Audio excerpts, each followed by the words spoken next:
అధ్యక్ష సిమిలర్లీ అధ్యక్ష రైతుల పరిస్థితి కూడా ఒకసారి గమనించినట్టయితే అది కూడా అంతే అధ్యక్ష.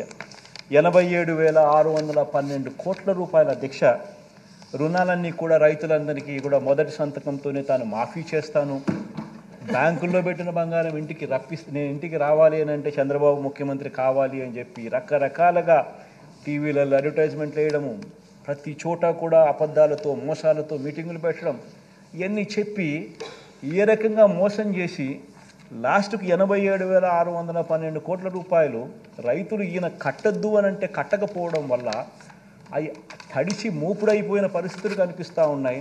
బ్యాంకుల్లో పెట్టిన బంగారం ఇంటికి రాని పరిస్థితి కనిపిస్తూ ఉంది.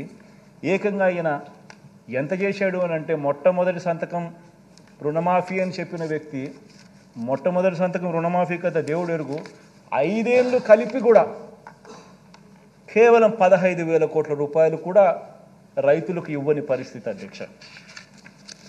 దీంతో రైతులు జీవితాలే నిజంగానే అగమ్యగోచరంగా కూడా తయారైన పరిస్థితులు కూడా మనం అంతా మన కళ్ళతోనే మనం చూసాం.